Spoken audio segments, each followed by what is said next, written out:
Hi, and welcome to the Brohoyo podcast, where we talk about gacha in general and Hoyoverse games in specific. I'm your host, Steven, and this is my co host, David. Heyo. So, this week we're going to be talking about dailies. All those little tasks, all those little chores that you do every day, every week, every month, every battle pass. David, why don't you lead us in? So, as far as our dailies and weeklies, what we wanted to talk about today in terms of those is going to be, your time commitment to those. What's the gameplay loop look like? And maybe compare Genshin and Star Rails to each other in terms of how similar or different they may be. And then we can also take a look at some other games as well and see how they handle those loops as well. On top of then, the rewards you get and the amount of time you're going into it, right? So, in terms of Genshin, I like with the recent quality life updates that they've done in terms of how you can handle your dailies. Because it used to be, you have your 160 resin, and then you have your four commissions that you do, or that you go out randomly on the map and knock out, and then you get your rewards.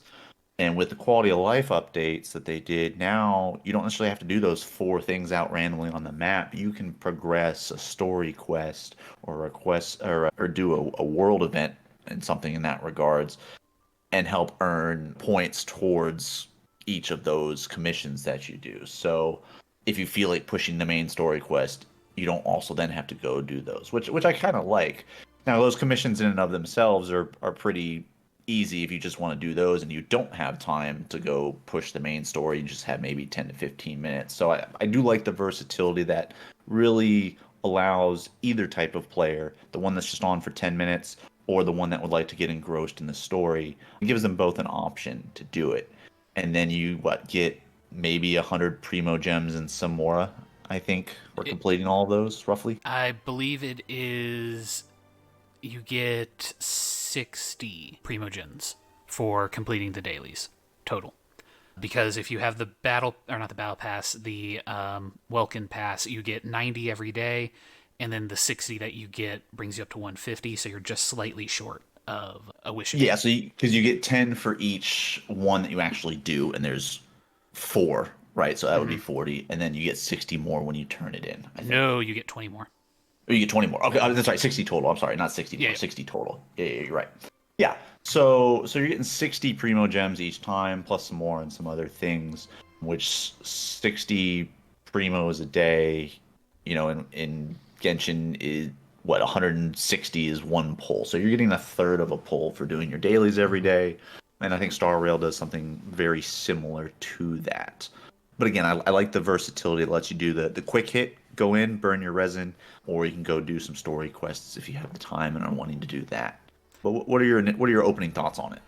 Well, I'm kind of cheating on you a little bit here because since we knew that dailies was going to be the discussion this week, I did a little experiment over the Okay. past week between recordings, and I recorded myself doing my dailies in both Genshin and Honkai, or at least I timed myself for the most part.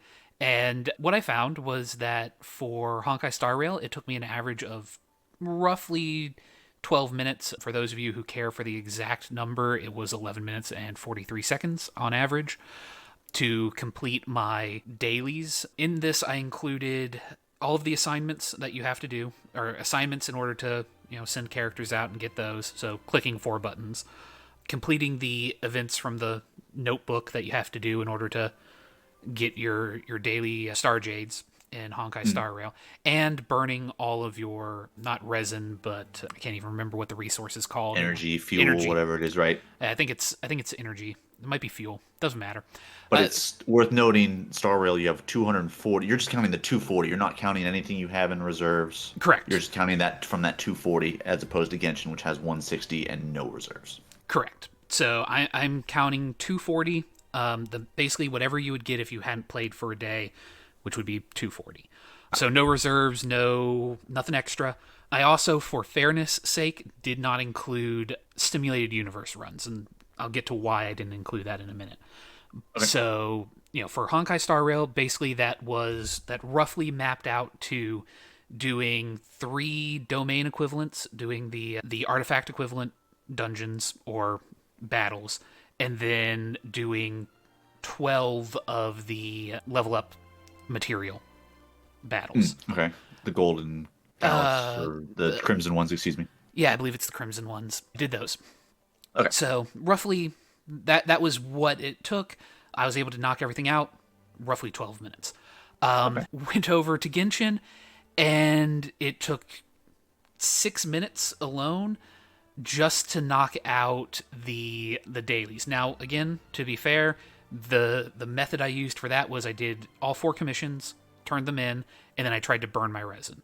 The average I came out to there was roughly 19 minutes. The average was 18 minutes and 34 seconds.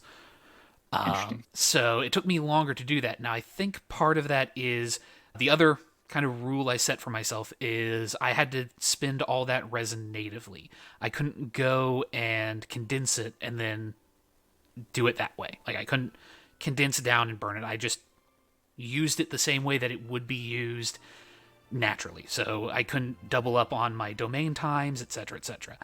And part of the reason why I think it took so long in comparison is even on my optimized artifact runs. And again, I guess since I clarified with Honkai what I did to burn the resin, in Genshin, I just did artifact domains.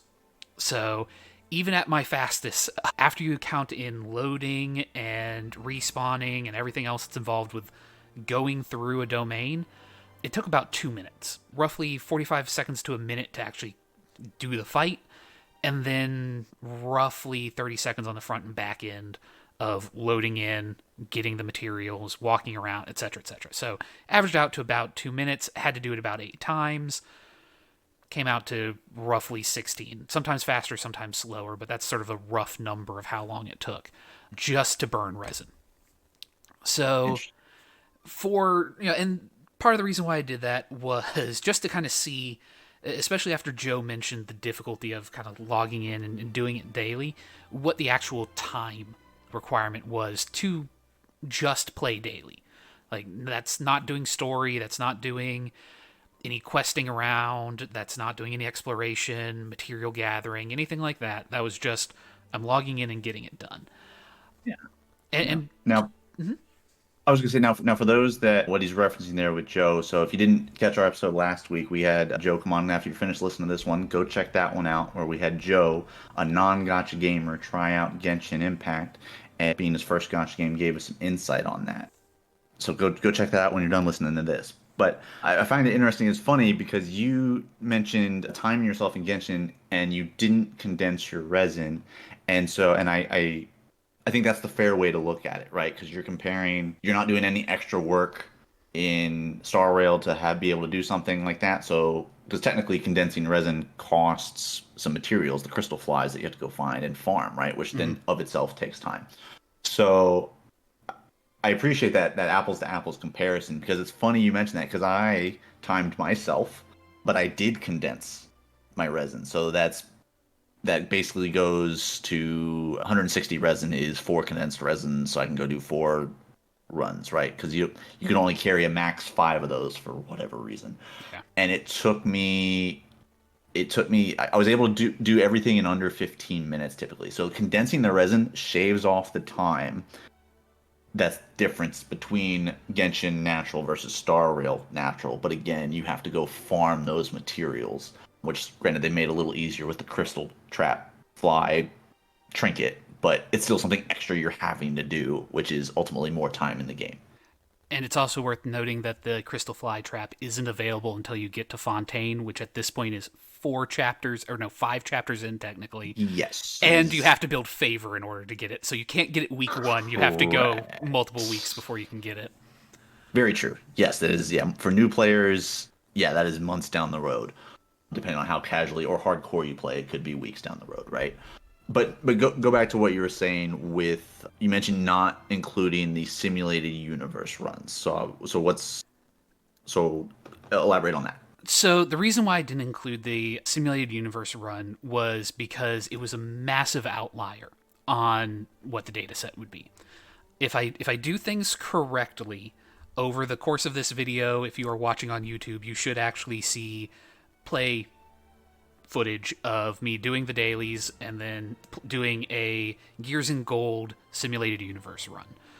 You will notice that the dailies run about 11 to 12 minutes, or the daily runs about 11 to 12 minutes. The simulated universe run was 45 minutes.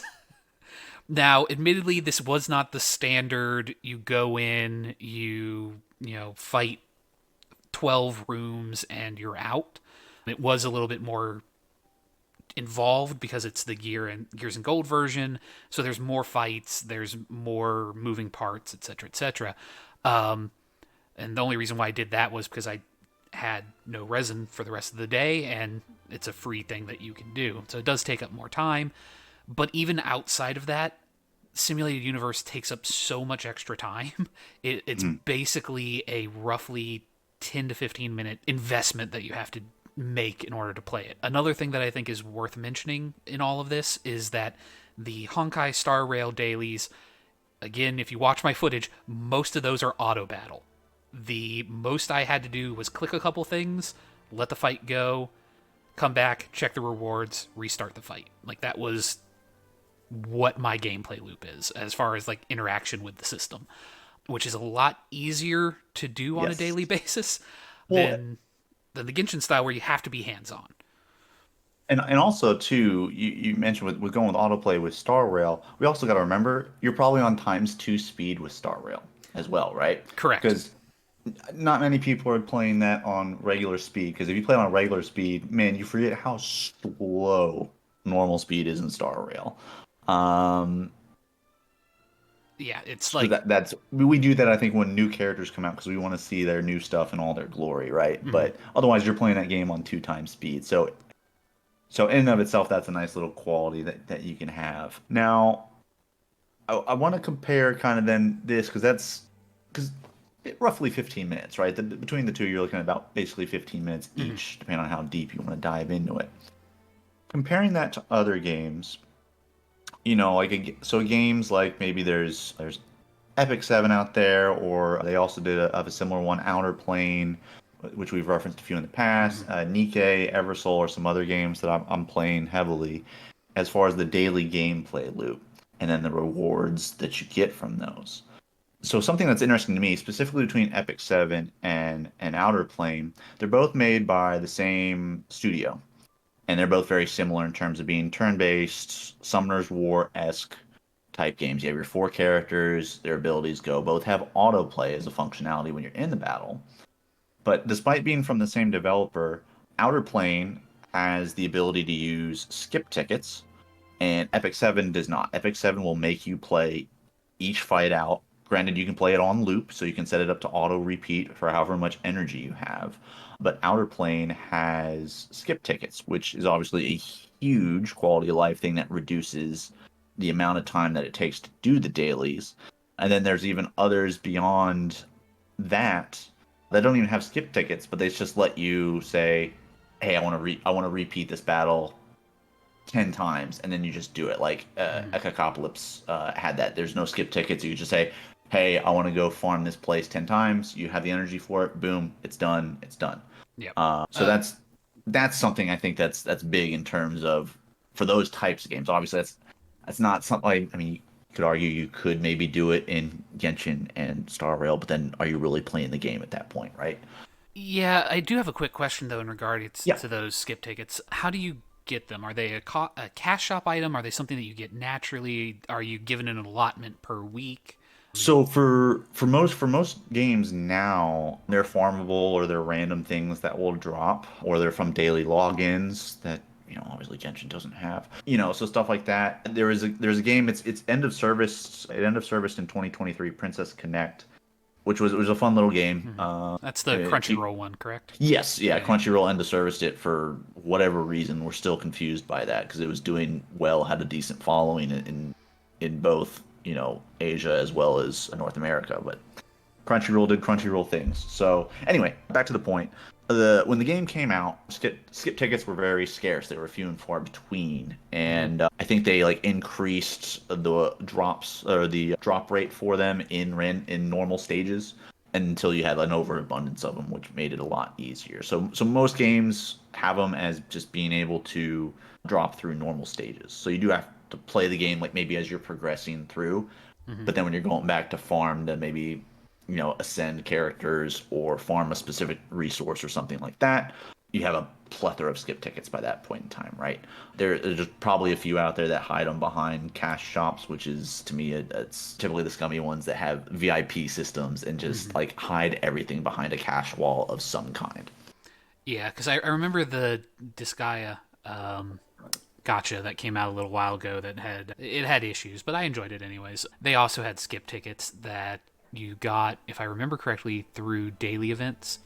So you would get a certain, as long as you were playing and doing your dailies, you would get a 10, 20, whatever number of skip tickets that you could then use for grinding or for getting those characters leveled up, which was very Disgaea in my feeling, or in my opinion, because Disgaea is all about getting to level 1 million and doing 2 billion damage to a boss that has a health bar of a couple trillion. So, Yes, it's looking like some of those endgame Lost Ark bosses, if anybody is familiar with the MMO Lost Ark. But anyway, then in terms of the rewards from those that you get, so like in Epic 7, you get gold or that they're more equivalent, right? You mm-hmm. actually get a couple of diamonds, which they do it in segmented things. So you have like increments, at like 10, 20, 30, 50, 80, 100, right? And if you hit like the 30 increment, you get one pull. If you hit the 50 increment, then you get the 60 diamonds. And then if you get the 100, then you get, whatever it is. And then also worth noting too with Epic 7 and Outer Plane, you get one free pull daily. And that's actually one of your daily tasks is do a pull, but they give it to you for free. Whereas in a game like in Apocalypse, they had do a pull, but they don't give you a free pull on the limited and standard banners. They had a different banner that they give you a 10 pull every Mm-hmm. day for free, but it is vastly reduced rates to get anything useful. Yeah. And that 10 pull that they give you for free does not count towards the daily. The daily checkbox, as it were, has to be on a limit or standard, and therefore you have to spend the premium currency. Yeah, if I remember correctly in that as well, the free tin pull that you get, it does level up as you go, like it unlocks more stuff It as does cap. you. Oh, it does cap out. It I does didn't. cap very early. Like that, Okay. I thought it was going to keep going beyond what it did, but no, it's still vastly reduced rates compared to what you're doing on a normal banner, and a Okay. vastly reduced pool as well. Okay. I never played far enough into it to actually hit that cap. I ended up dropping it this week. It's just they're trying to do too many things, and we're bunny trailing a little bit here, Hmm. but they're trying to do too many things. There's too many different red dots to check on and different game modes, Yeah. and by deleting it, it freed up space on my phone. I could download Star Rail back onto my phone Okay. and have that running while I'm working or something like that. So that's nice. Well, Silver lining to that. to bring the bunny trail back around, Yes, because please. the too much to do, I think, is one of the issues that I had with Nikkei and their dailies. I wanted to get to this conversation because I thought you had said it. You said it takes you too long. So I want to hear Yeah. you elaborate on your take with Nikkei because I think we are of differing opinions on this. So I think my big issue with Nikkei is that for me, when I'm playing through Nikkei's dailies, I don't tend to enjoy doing it. And the way that their dailies work, and you can correct me if I'm wrong, Dave, is that you basically have a checklist of things you need to do, and you have to do, I believe, 10 of them, or around 10 of them. Roughly. Yeah. Sure. To, fill it out, complete it, and then you get 10 of the premium currency, and you need, or not 10, 100 of the premium currency, and you need, I believe, 3,000 in order to do a 10 pull. So it'd be 300 per pull, so you get a third of a pull, basically, a third of a wish. And I'm gonna be honest, whenever I log in, it feels like a chore of checking off boxes in order to make sure that I'm getting all of the little bits of that checklist done. You go in, you have to hit the outpost, re-up your deployments, which isn't bad. That's lots of games have that system. I really think it's just I think part of it is A, I don't enjoy Nikkei's combat. I auto battle through as much of that as I can because I do not enjoy the shooting range style gameplay. I will fully admit that. I play that game for entirely aesthetic reasons and not really for enjoyment of the core systems itself. But just going in and trying to get it done, I feel like I'm burning 20 to 30 minutes every day in order to try and keep up with the Joneses, as it were, with the dailies and weeklies and everything involved with Nikkei. So I just one last thing. I do yeah, go also ahead. think that part of it is they have a like jailer type themed free 5-star S rank character, whatever SSR ranked character that you can get by doing all of the tasks that she wants, and it takes a very very long time to unlock her. I still haven't unlocked the one that I selected, and I guess technically I've been playing for over a year and a half, off and on, roughly, a month here, a month there. Still haven't unlocked her, just because I the requirements to get her fully completed on some days is, I'd say, less than reasonable. It requires multiple spending of premium currency in order to do pulls or what have you. So I don't know. Like I said, not my cup of tea. I mainly play it for the culture of the game. All right, cracks knuckles, cracks neck. You came after one of my favorite games right now, so we're gonna have to Okay. we're gonna have to defend her a little bit. So, like, my first question to you, because you mentioned feeling that it takes you about 20 to 30 minutes. Hmm.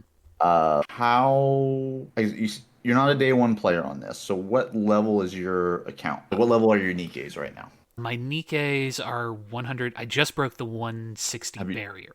Okay, so you barely broken the 160 barrier. Yeah. Okay, I was just curious 'cause I didn't know exactly where you were at. Yeah. So yeah, so as far as the dailies in Nikkei goes, for me, like, I'm a day one player on that. It's actually very similar to Genshin for me in Star Rail in terms of how long it takes to do the dailies, about 10 to 15 minutes.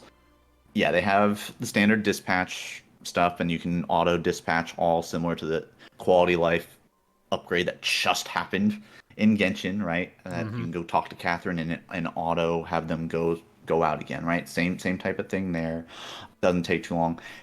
Nikkei at its core is, I mean, it's a glorified idle game. I would make the case for with more active gameplay than in others because Okay. unlike you, I do enjoy the shooter style because it's different, it's refreshing to me, and it reminds me a lot of Time Crisis. If anybody's I'm showing my age maybe a little bit in generation. You went to the arcade, you played Time Crisis, and that was really cool. That was a really fun thing to do. You shoot at the screen, you're holding kind of the gun thing, you reload by aiming off the screen and clicking, and then you're going back. You have the little foot pedal that allows your character to pop out from cover or not. So it's very reminiscent of that for me. So maybe that's why it resonates a little more. But I enjoy it. As far as the dailies go, like I mentioned, it's roughly a glorified idle game in that every task that you're doing is ultimately giving you resources or pushing something that allows you, like, so the raids, you're getting more gear. The simulated universe equivalent, like it's just called the simulated room, is giving you skill up pieces and stuff like that. Now their pull economy, the developers themselves are relatively friendly and good about listening to their players for feedback, but in terms of like getting a ticket for a pull, yeah, you do kind of have to save up a little bit. And yeah, you mentioned playing the game just for the aesthetics. I always joke, yeah, you come for the great racks, but you stay for like the banger tracks. Like the music in the game's good and the story's pretty good as well. Now you mentioned rehabilitation in terms of how long this is taking you to get a free SSR unit. So yeah, the rehabilitation system that they implemented in the game a couple months in, I want to say it was like 6-ish months in, they introduced rehabilitation. In order to unlock rehabilitation, it's not there at the beginning of the game. You have to beat the initial, what was released chapter wise in terms of the story, which I think was through chapter 24, 23, somewhere around there. It was about 22 to 24 chapters. I don't remember exactly. And then after you beat that, yeah, you got access to the rehabilitation. And then, yeah, there's three, but now on launch there were three. Now there's four characters in there. And three of the characters, if you are playing every day and you just do the three tasks you're given for free, so you don't re-roll to do multiple ones, it'll take you 30 days for the three characters. If you go for that fourth character that was introduced, if you're going for Nil Heister, if that's the one you selected, she does take longer. She's I think 45 or 60 days. If you do again, do not re-roll. You take the free to play approach on it. So Um, just to clarify, I was not aware that there were four characters now because I'm still on the first three. mhm. I would also like to clarify that no, you do not have to get up to the most recent content because I am not that far Oh, in the then story. it's you don't know the fourth one's in there until you finish, and Okay. that's when you unlock Nilister. Sorry, I guess Okay. small spoilers. My bad. Apologies. Uh, That's not a huge spoiler, but yeah. So the one that you've unlocked or are trying to unlock, whether it be Sin, Guilty, or I can't remember the fourth girl or the third girl. Anyway, it takes 30 days of playing to get them, assuming you do all three tasks every day. And again, you don't reroll. Now, some of those tasks are random, and it does stink because it's like, oh, do the wipeout task twice, which then forces you to spend, I think, 50 diamonds to do that. But if you look at it in terms of your dailies, you're getting more than 50 diamonds for just doing your dailies, and then sometimes those commissions give you diamonds. So, I mean, it stunts your growth a little bit in terms of your diamond economy that you're saving up, but I would argue not too much. And then in terms of how long it takes you to get through it, not everything on that daily list too, because you get 100 points that you have to get all the daily rewards. But all those things on the list, if you do all of them, it's over 140. So you're not doing everything on that list to necessarily get to 100. correct. And again, I think at the end of the day, my core issue Hmm. is that I don't enjoy the gameplay. So trying to, and I'll be also We honest. both have our little bit of biases in that Yeah, regard, right? You don't enjoy the gameplay and it takes too long. I do enjoy the gameplay. I'm like, this feels about right. yeah. So, yeah, and I certainly wouldn't want anyone to not play Nikkei on my word. It's just, if you're out there and you're playing Nikkei and you're going, you know what, this just isn't clicking for me, you're not alone. You can be part of the Steven support group of Nikkei And if you unenjoyers. do try it and you do have any questions about team composition or anything, shoot me a comment, shoot us an email. I will be happy to help you build your team because that is, like you said, I do enjoy that game, and they're getting ready to come out with some stuff here in the near future, new events next week. But anyway, but back to yeah, the dailies and such. Yeah, like I said, for me it's about maybe 15-ish minutes. It's a little longer if they have an event going on, which they typically do, but they don't have skip tickets per se. There's some phases where you can skip battles because you have a higher combat power, so it allows you to skip the battle. But in the traditional sense of skip tickets, that's not really a thing. And then the amount of rewards you get, yeah, it's a third of a pull. You get some other growth material stuff, but that feels about right to me. I wouldn't, because the other thing when we talk about what kind of rewards are we getting, well, Genshin and Star Rail only gives us a third of a pull. The pull economy in that game is different because getting characters and then character dupes isn't as much of a necessity in that type of game, and the cast of characters isn't as large. Whereas in a game like, say, Epic 7, that cast of characters is extremely large. Duplicates aren't as important in that game. They're if you're competitive PvP, maybe they are, but in generally terms speaking, it's just a large cast of characters. So they can afford to be a little bit more generous with their pulls. And I think we've Mm-hmm. touched on this in previous weeks where the older a gotcha game is, the more generous they tend to be to try and keep the old players around and help new players be relevant in the game relatively quickly, right?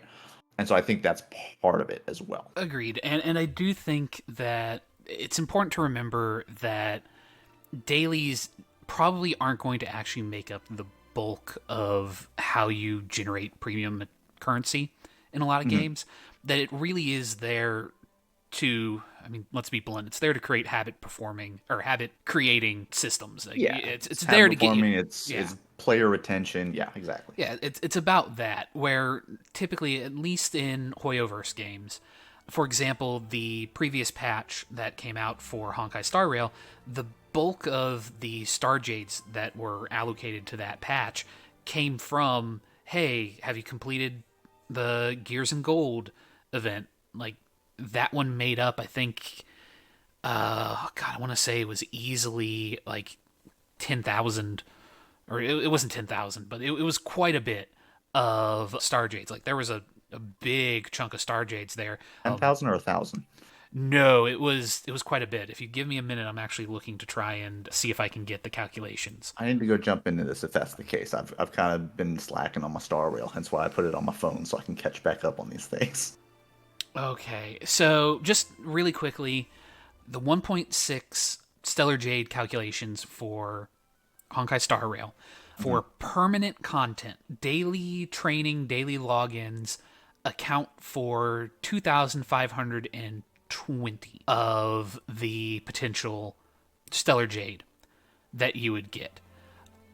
In total, what you could get from the patch, including time limited content, so things like Gifts of Odyssey, or sorry, including things like events, character trials, the new simulated universe, etc., came out to 10,390 Star Jades.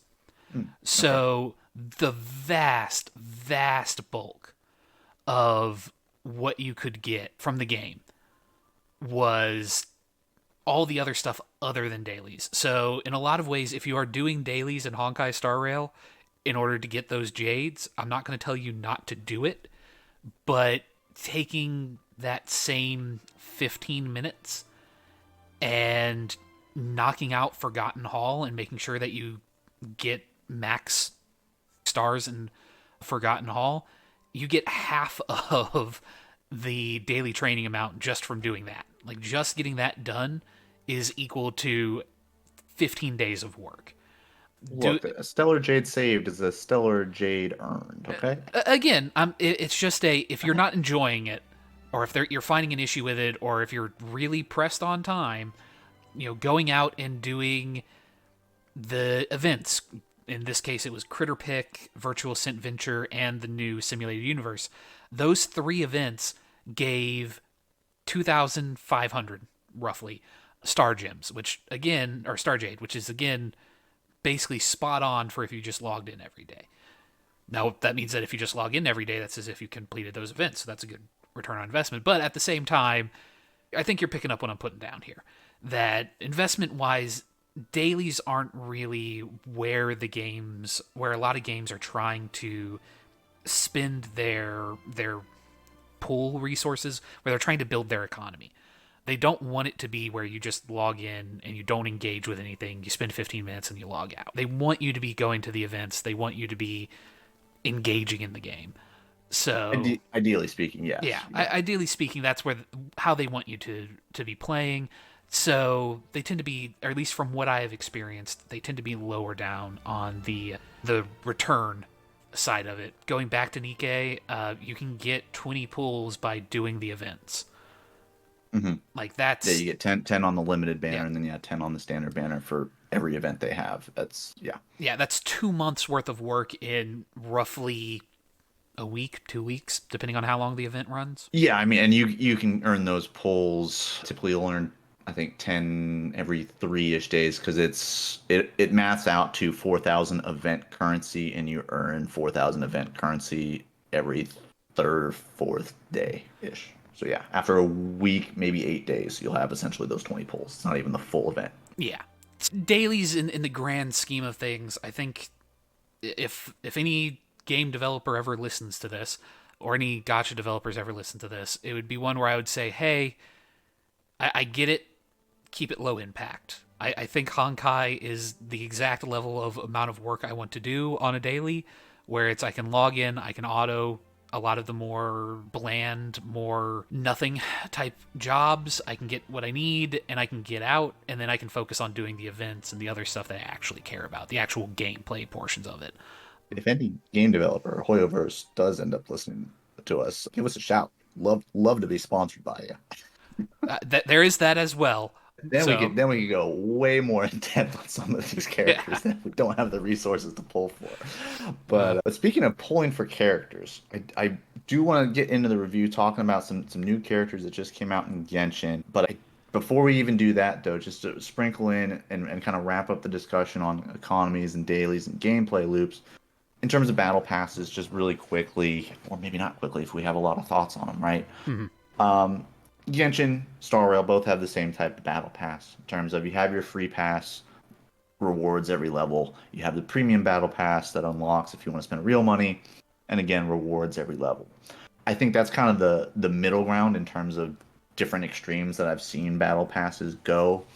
Because other battle passes that we've seen that I would say are on the worst end or my least favorite end would be I've seen it in like not necessarily a gotcha game, but like Apex Legends, Diablo. I was not Yeah. good with this, and those are going to be if you're not familiar with those, it's here's a free reward every couple of levels, and then you spend real money to unlock the premium battle pass, and then you get some rewards every level, but those rewards are locked behind the paywall. Now, to Apex Legends credit, once you buy the battle pass and you spend real money unlocking that battle pass, if you finish the battle pass, you have enough premium currency to then unlock the battle pass the next season. But you do have to have that initial buy-in, essentially, for them.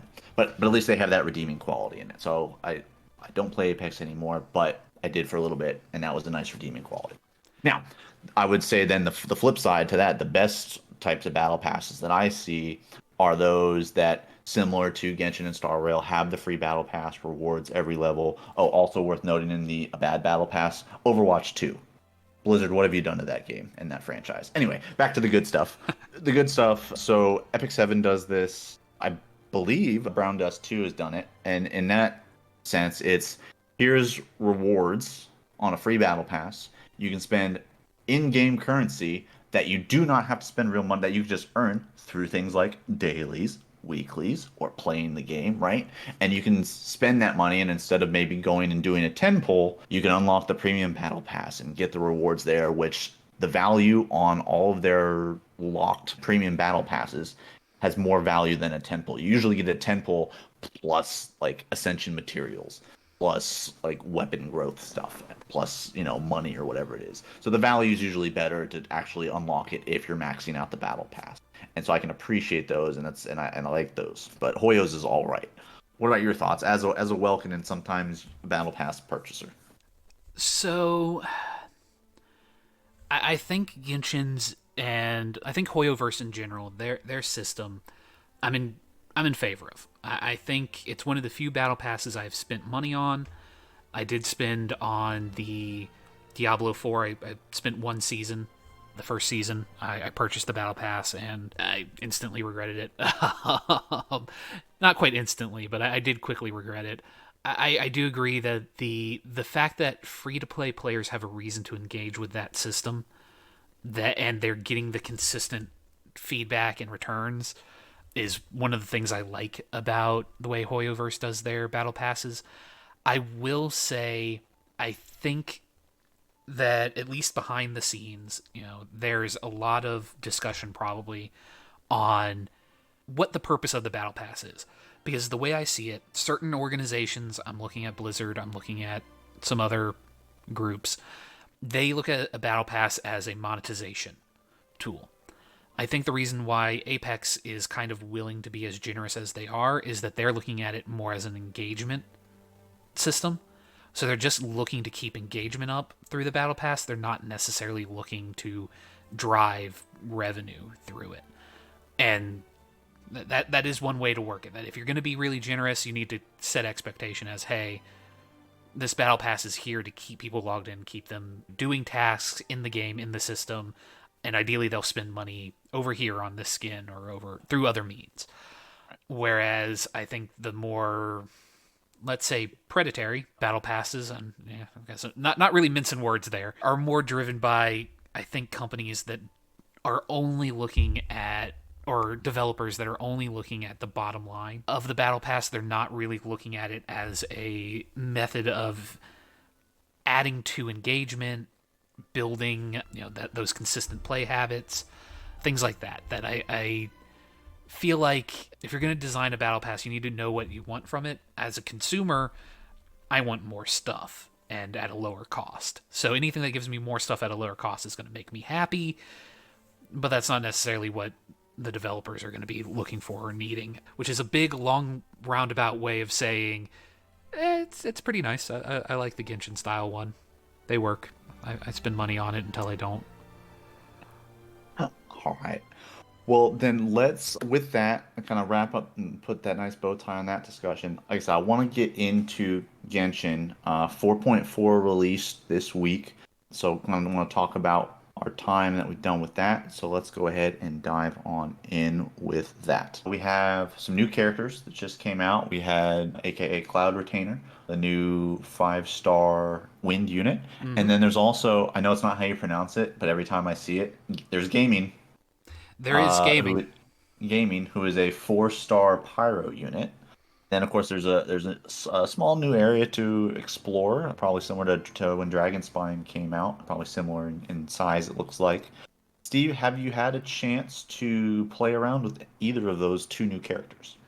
So I was able to do the trial events for both two characters, and I have some thoughts. Now, this is not to tell anyone what to do with their premium currency, with their pulls, but me personally, I will not be pulling for either of these characters. I think they're very fun. I think they bring interesting new play styles. I'm not a fan. For those of you who are unaware, Jin Yun and gaming, I'm not even going to try. I'm not even going to try.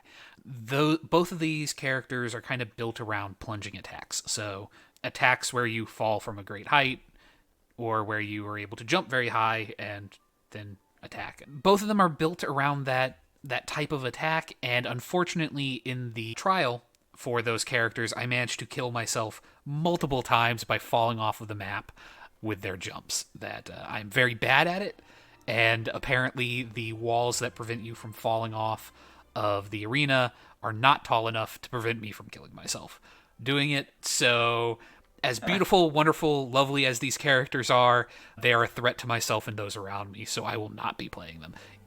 All right. Yeah, so for me, man, if I wasn't broke from Navia's banner and then attempting to get her weapon and literally spending everything I had, I may be convinced to pull for Zhang Yun.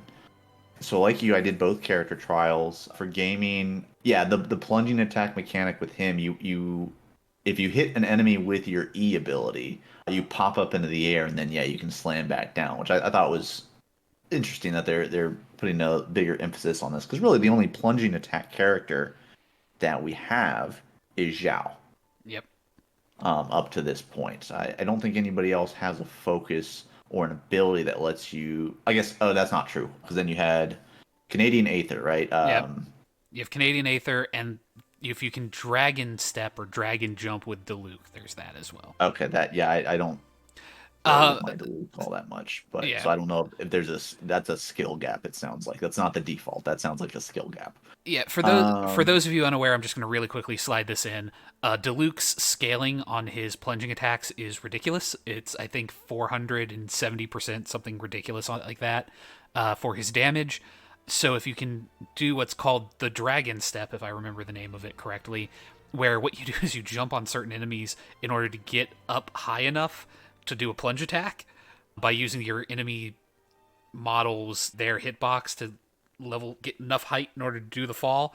You can do a lot of damage that way. It's one of his skill things. yes, it sounds like a Eh, mechanic that is a skill gap. God forbid you try and do it on a mobile phone. But it yeah, sounds like wave dashing in Super Smash Brothers way back when. But yeah, as far as like characters that the developers intended to be plunging attack characters, if I, I guess I have to yeah. specify it that way now, we really only have Zhao and then yeah, Canadian Aether, aka Kazuha, Yep. right? And then Aether being the male protagonist if you choose him. Anyway, so yeah, so these two are very fun to me. I for Jinyun doing her character trial, and then I've done most of her story quest. I'm at the part in the story quest where it tells you to wait 2 days in game, and I'm not a huge believer of opening up the clock. I'll just go do other quests until 2 days really passes, right? But anyway, playing with her, first of all, I think the character is beautiful in terms of just aesthetics, the glasses, the long hair, the dual colored hair, and the green accents to everything. And then also, I didn't realize this. I was till I was reading her skills because I was doing the trial and switching between characters in the trial, and I was like, oh, this is because I think in her trial there's Bennett or there's somebody that heals in her Uh, trial. yeah, it's Bennett is in there as well. And I was like, okay, okay. But then, no, if you go into her talents, she actually heals as well with her ultimate. So I thought, oh, okay, so Jean, but with a cool jumpy thing, right? And the jump is also kind of cool for her because it's not your typical jump like it was Zhao's, where you just jump up into the air and then slam down. You use your E, pop up in the air, and then you can use it up to 3 more times. And each time you use it, it'll increase the damage. And then you plunge down on a character and or on an enemy. And then, unlike other plunging attacks with other characters, you don't go straight down. You go onto the enemy, which and you kind of turn into your bird, which is what we were originally introduced to Cloud Retainer as, which she was a giant crane. And so it looks really cool to me. I just don't have any resources left to pull for. So I'll have to miss skip her this time around and maybe on the rerun. Now, the other things that came with this update, and we I think talked about it, I think 2 or 3 episodes ago, how we haven't seen skins in a while. Mm-hmm. Well, guess what? Lantern, right? We have 3 skins, 2 of which that are available in game. The third will probably be available during the event itself.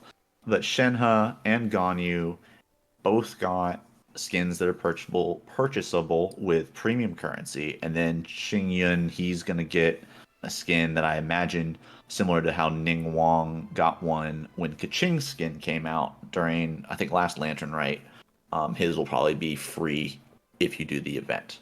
All of these skins look fantastic. As somebody who has a Ganyu and Shenhe team in the reserves that's built and ready to go, man, I want these skins. They look so good, but I can't justify buying the $50 primo package to get them. I can't justify it for a purely for pixels. But man, they look great. I really like the color. The color blue always stands out to me, and they both look fantastic. Agreed. I think they both look great. Again, I'm happy to see more skins. I'm a little disappointed that they're both 4-star skins, that neither of them are the same 5-star type skin as what Diluc got.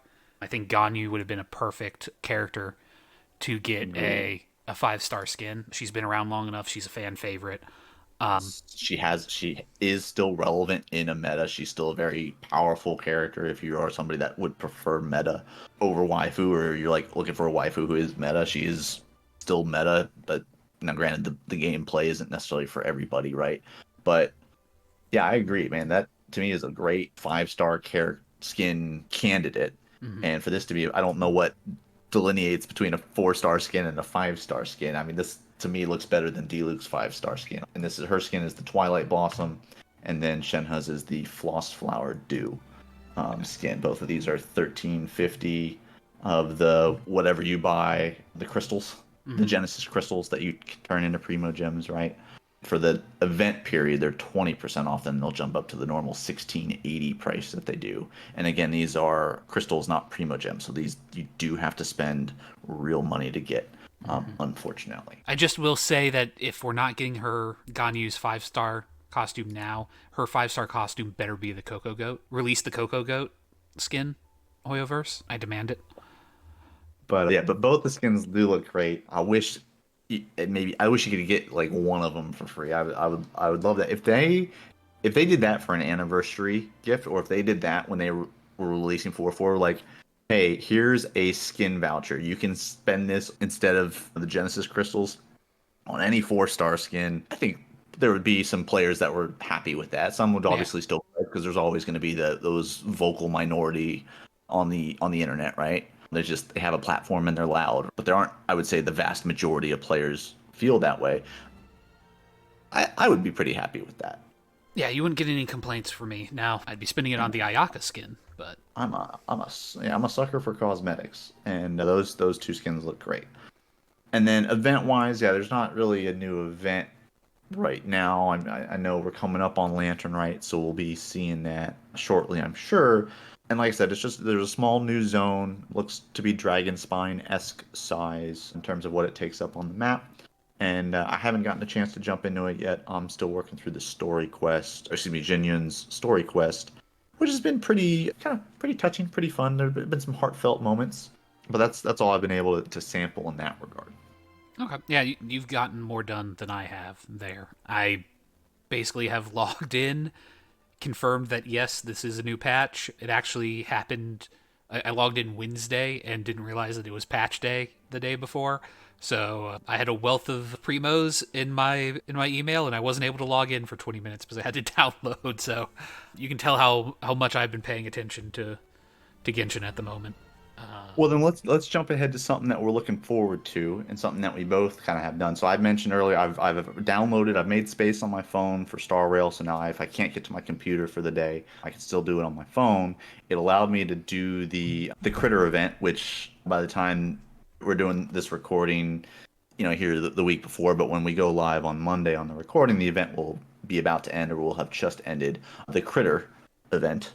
So my very quick thoughts on that, and then I want to get to 2.0, right? Because that's what we're all looking forward to. Critter event, not my cup of tea. I was playing on the phone. I've voiced this in the past. I don't like it when stealth elements are put into a game that isn't a stealth-based game, like a Tom Clancy game or a Hitman type game.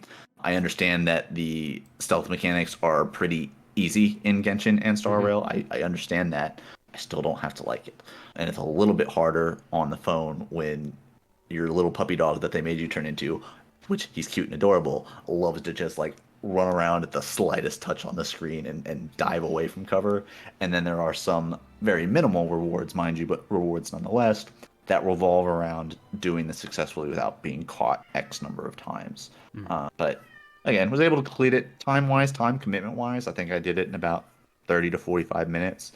And that is something I always appreciate about Hoyoverse events is once all the stages are released, aka it's towards the end of the event, if you sit down for 45 minutes to an hour, you can usually knock it out.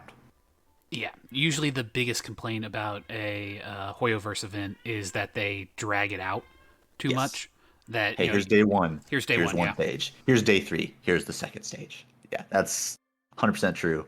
And part of why I waited so long to get it done. But I know the part everybody that's playing Star Rail is looking forward to next week is 2.0 dropping. We had the live stream. We saw what all's coming. There have been numerous trailers that have come out about various things. So, Steve, I want to go to you on what you've seen, what you're looking forward to the most, and how our wallets are going to survive with all of these upcoming characters. Oh boy, so I'm really looking forward to Piconi. Or I think it's Piconi is how you pronounce it. I might be pronouncing it wrong. Doesn't matter. So I'm really looking forward to it as the first big new zone that we're getting. I will say that all of this is going to be based solely off of the review or the release stream that they did and the two trailers that they dropped for Piconi. I'm like I said, I'm really excited for it. I think it's going to be an interesting new zone. It looks like there's going to be an interesting story there. Character wise, there's a lot of new cool looking characters that I'm looking forward to adding to the team. I mean, they've already said Black Swan is coming out. I'm super hyped for her. I know that people are really interested in Sparkle. I personally am less enthused about her as a character. Admittedly, I don't know anything about her from a like story perspective. So, maybe she'll win my heart further on, but at the moment she's a non-factor for me pulling. I do want to say that I feel like somebody over at Hoyoverse has been playing way too much Persona. That, especially the White Knight trailer that they put out, was giving me a lot of Persona vibes. They keep on talking about dreaming and so on and so forth, and I was just popped right into Persona 4, Persona 5. Themes, mood, etc. But that was my take. What were your thoughts, Dave? It's funny that you mentioned the Persona vibes you were getting. So I love that franchise. I love the Persona franchise. Today, actually, as it, like us doing this, Persona 3 Reload just is coming out, Xbox Game Pass, as well as on numerous other consoles and PC, I believe, as well. So I'll be giving that a go. I played that game many a times. Anyway, I also got Persona vibes, and I loved the casino, like very flashy, like the jazzy type music aesthetic. I like that aspect in Persona. Also, Borderlands did this with one of their DLCs with Handsome Jack in his casino in one of their more recent ones. I want to say they did it in Borderlands 3. It was DLC in that one. So I love the casino type vibe, the bright lights, the flashiness. Like you, I am also looking forward to Black Swan. Will be pulling for her, adding her to my Kafka and Nihility team. Sparkle looks to be incredibly instrumental to teams that use skill points. We could see in I think the trailer, her ability was letting you get up to 7 skill points. Now we don't know what triggered that, if seven's kind of the max she can grow it to, or if she can even go beyond that. But it's really going to enable those teams that suck up those skill points. Now, that's not the teams that I have and the characters I have don't really revolve around that. So Hmm. it's not going to be huge for me, but she may have other mechanics that still make her viable even in the because to me her instant partner that makes the most sense is Imbiber Donghung, Hmm. with how much she sucks up skill points. And she being Quantum is also going to be opening up the mono Quantum team that people have been talking about or looking for between her, Silverwolf, Bushwan, and then the Xinghe, the gambling girl. Her or even Sele, Yeah, because yeah, even Saley. So that dynamic is interesting, especially because I have a number of quantum characters. I'm also excited about getting a free 4-star character. The selection of characters you can choose from those free 4 stars. I'm like they give us 3 really great choices, and mhm. then Sampo, and I'll probably be choosing Gwenifin just because I want to try and get more Eidolons for her, and I believe she's on Black Swan's banner, maybe. Yes, I I believe hope. if I Maybe, remember. maybe I was just wishful thinking because that's the one I'm pulling on. No, if I remember correctly, the Black Swan banner is the new ice destruction character, Gwenifin, um, Tingyun, and Black Swan. Yes, you're right. Yeah, yeah. And Ting Young is also a good one. But yeah, I'm excited for more etalons of Gwenifin. And then even beyond 2.0, getting into 2.1, like some of these characters that are appearing in the White Knight trailer look great. And I think there's a future Nihility character, I think in 2.1 after Sparkle. So I don't know if it's going to be this Nihility character, and then they teased the guy. I don't remember his. So the two characters that they've teased was Archeon, who is the not Shogun character, Yes, sir. and she is a electro not electro. She is a No, I light. think she's. I think. Well, they call Well, it yeah. lightning in Yes. Brohoyo. So she's a lightning She's Nihility. not Raiden. She's Space Raiden Shogun. Yes, she's Space Raiden Shogun who doesn't unsheath her sword, so no booba sword this time, guys. She keeps it in her sheath. And the other character was Adventurine, who is, I believe, imaginary And he is the perseverance. first character to have facial Preservation. hair as well, I think. I actually didn't see his facial hair, so if he has facial hair, Uh, good for them. I'm glad that they're finally giving some beards to some of these guys. but yeah, so seeing the two Nihility characters between Black Swan and Acheron, yeah, or not Aventurine. Yeah, Aventurine doesn't have the facial hair. Oh, It was somebody else. Maybe it was somebody a little further. Oh no, it was uh, Gallagher, who's a 4-star. Gallagher. Okay. That's right, Gallagher is the one, not Aventurine. I'm sorry. But yeah, Acheron coming. Hopefully she's the second banner in 2.1, so I get some time to build up after Black Swan. Plus, I need to know more about her kit and what it does. So Mhm. I'll be interested to see once that's officially dropped. I'm really excited about it. Really looking forward to 2.0, trying it out. Like you said, a whole new region for us to explore. Yeah, man, it's gonna be good, and we'll be doing our pulls for Black Swan, and Probably. Yeah. hopefully those go well. Yeah. Probably do those night of release. Typically is when we try and get that done. That way we have a So little bit of playtime and give some feedback for our next episode. So yeah, I do also want to ask: were there any of the characters that just appeared in the trailers, don't have any drip marketing or anything? Any characters that maybe caught your eye or anything that you wanted to comment on there? well, as far as the trailers and stuff that we've seen, I was cracking up the whole time with the trash can man. Yeah. I didn't pick up too much else on that trailer besides him and just the ridiculousness of the voiceover. It was really the White Knight trailer. Yeah, there were a couple. There were a couple. There was I think a female character that was with the protagonist. Mm. And I think she's one of the ones in the splash art, if I'm not mistaken. Oh, kind of the white hair Yep. looking thing. So yeah, kind of interested to learn more about her and probably a few of those other characters as well. Yeah, that we haven't been introduced yet to. Yeah, I'm really interested in finding out who that Henshin character is, the Power Ranger dude. I think he could be fun or neat, so I'd like to know about him a little bit. This week, again, we do want to thank you for joining us here. We want you to, be sure to share with us your early impressions of 4.4 in Genshin that just came out this week. And then let us know what you're looking forward to when this drops, essentially tomorrow, right? In 2.0. Let us know in Star Rail what you're looking forward to. Or if you catch this after 2.0's live, maybe share with us your first impressions and what you're seeing and what you're looking forward to. If you did like this episode, be sure to like, follow, subscribe to the channel, or you can email us now with brohoyopod@gmail.com if you have any questions or suggestions for the show. Join us next week, and we are going to discuss poll economy, pity systems, and then give our early impressions for 2.0.